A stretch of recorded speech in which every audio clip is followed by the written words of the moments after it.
Ramaya Ramabhadraya Ramachandraya Vedase Raghunathaya Nathaya Sitaya Pataye Namaha.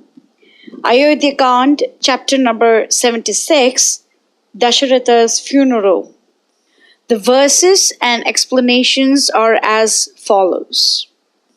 So far we have seen Bharatha tell Kaikeyi that he has absolutely no interest in the kingdom and that he is going to go to the forest and bring back his brother. He told Mother Kaushalya that he had nothing to do with the exile of Rama, and he even took terrible oaths and said that the person who conspired to send his brother into exile will receive 57 different types of sins. And we have already explained that in the previous chapter. And Kaushalya, who knows Bharata's true nature, is extremely sad to see how Bharata is plunged in grief. In the last chapter, we saw that Bharata had swooned, and now we are going to see the continuation from there. Verse 1. Tam evam shoka santaptam Bharatam Kaikeyi sutam Uvacha vadatam shreshto Vasistha shreshta vag rishi. Then Vasistha, the most eloquent and best of ascetics, said to Bharata, the son of Kaikeyi, who was tormented with grief.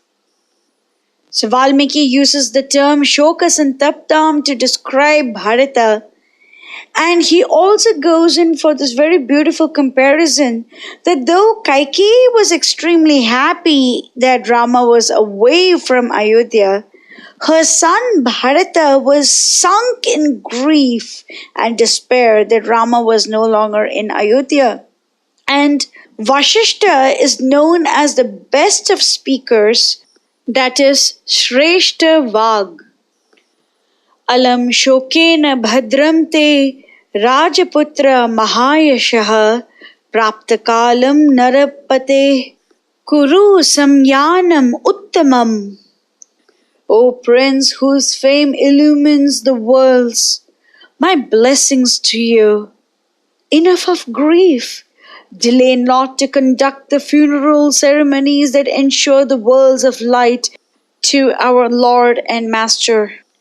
He says, Alam Shokena, enough of your sorrow. Bhadram Te, all my blessings be with you.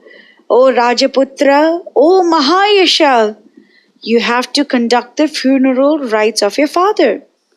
Now, knowing that Vasistha will not guide him in the wrong way, Bharata immediately regains his steadiness and he has to perform his duty.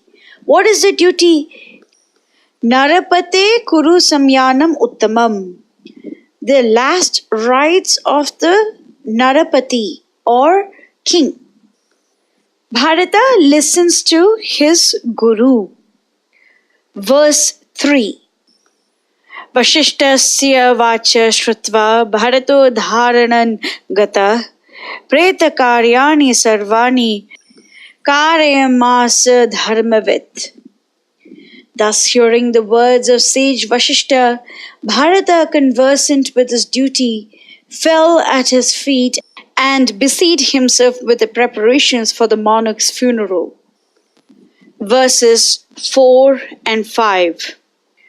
Udritam taila sankledat satu bhumau niveshitam apita varna vadanam prashuptam iva bhumipam samveshya shayane chagriye nana ratna parishkrite Tata Dasaratham Putra Vilalapa Sudukkitaha. They took the mortal remains of the king of Koshala from the cauldron of oil where it lay and placed it on the ground that the liquid might evaporate. His face had a golden hue, but his limbs were in a state of excellent preservation as one in sound sleep. After a time, they transferred the body to a costly bed wrought with gold and gems. Bharata sought his father's side and cried. Verse 6. Kim te vyavasitam rajan proshite maya nagate vivasya ramam dharmagnyam lakshmanam cha mahabalam.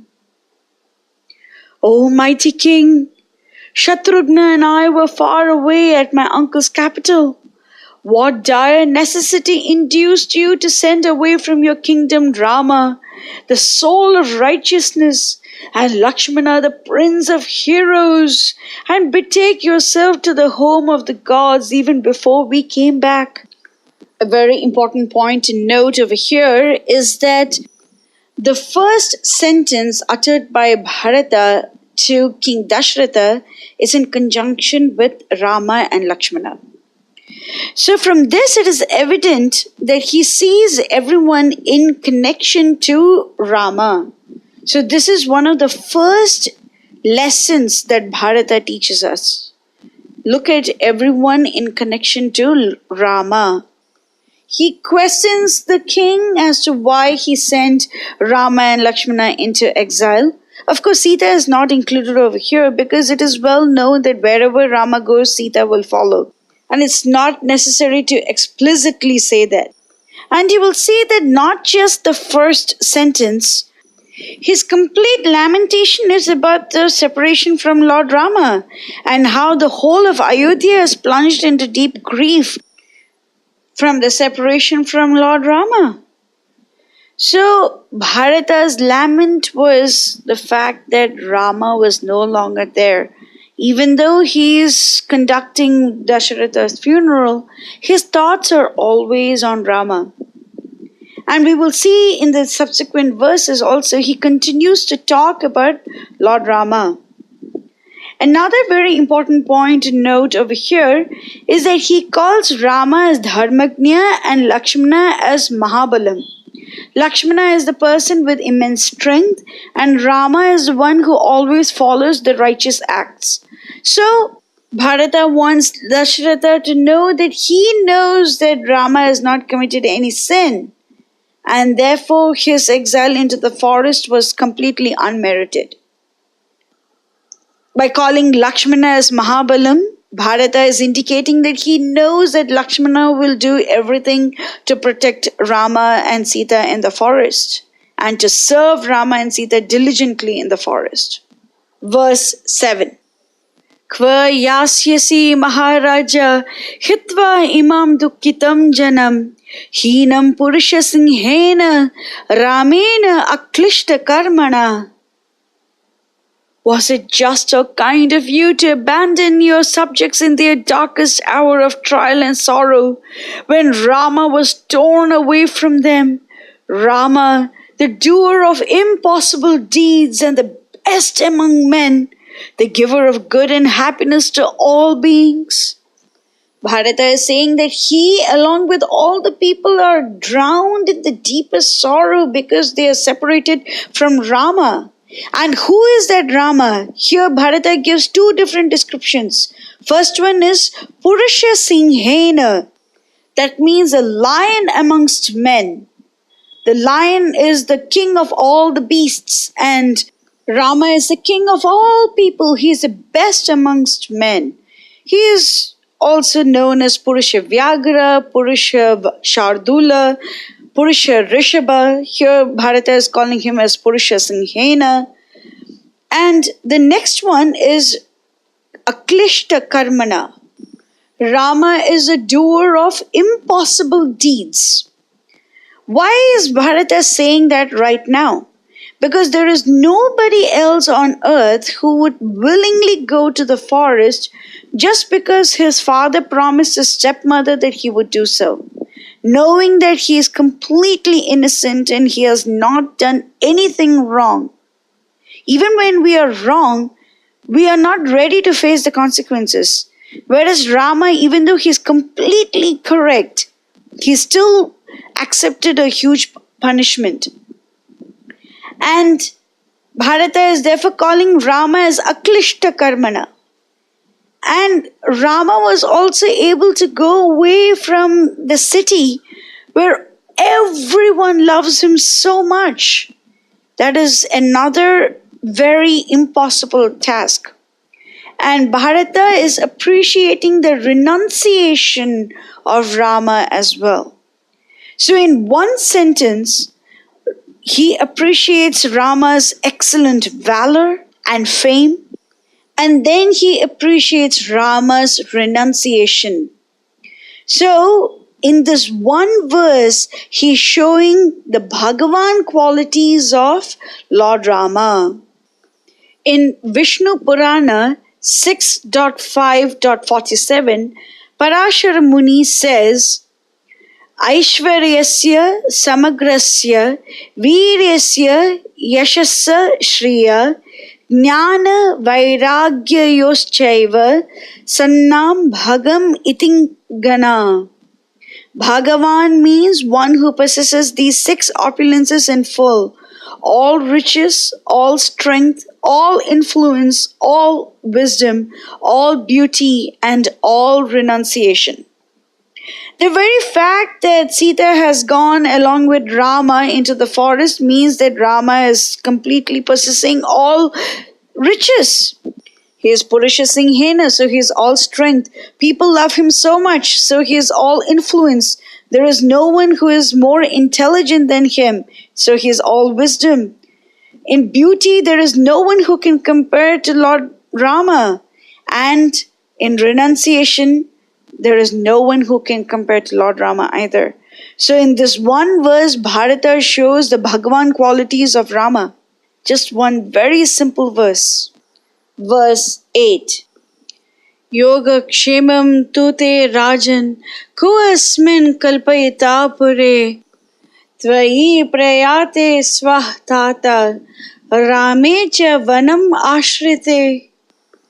O beloved Father, O King, whom did he count upon to guard the people well and secure them in safety and comfort, when you have sought the skies and Rama has been forced to go into the dark forest? So the yoga kshemam, that is the welfare and security of the people, is completely Rama's job. And now that Rama is not there anymore, who is going to take care? Rama is never really away from the people. But Bharata is saying this to emphasize the importance of Rama in people's lives. Rama is the one who takes care of the welfare and security of everyone. Yoga kshemam. And now that Rama's representative, the king of the earth, has gone off, has departed this world, and Rama is absent from that kingdom, who is supposed to take care? Because the sole responsibility of protecting this entire universe falls directly on Rama's shoulders.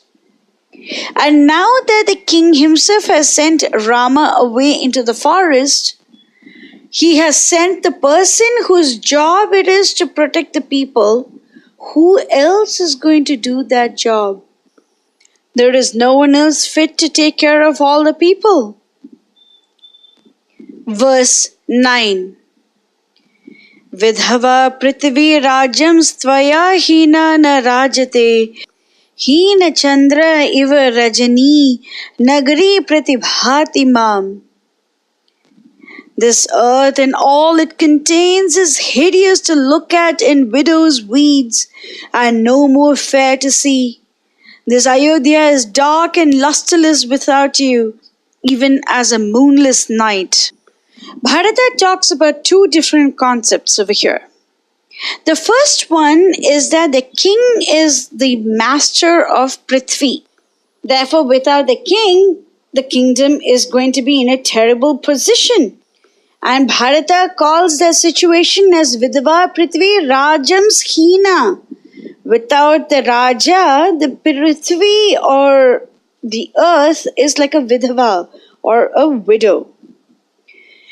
The next concept that Bharata says over here is not relating to King Dasaratha, it is actually relating to Lord Rama. He says that this whole Nagari, this entire city, has become Hina Chandra iva Rajni. Rajni means night, and Chandra means the moon. And without the moon, the night itself does not look beautiful.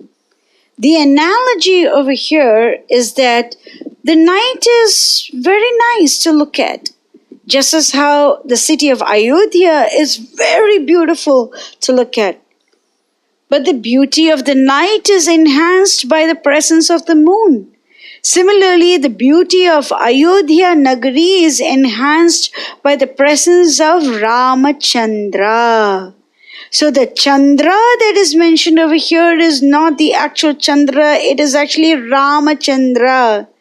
And the Nagari that is mentioned is Ayodhya, and therefore Bharata is saying that without Ramachandra, this whole city is enveloped in darkness.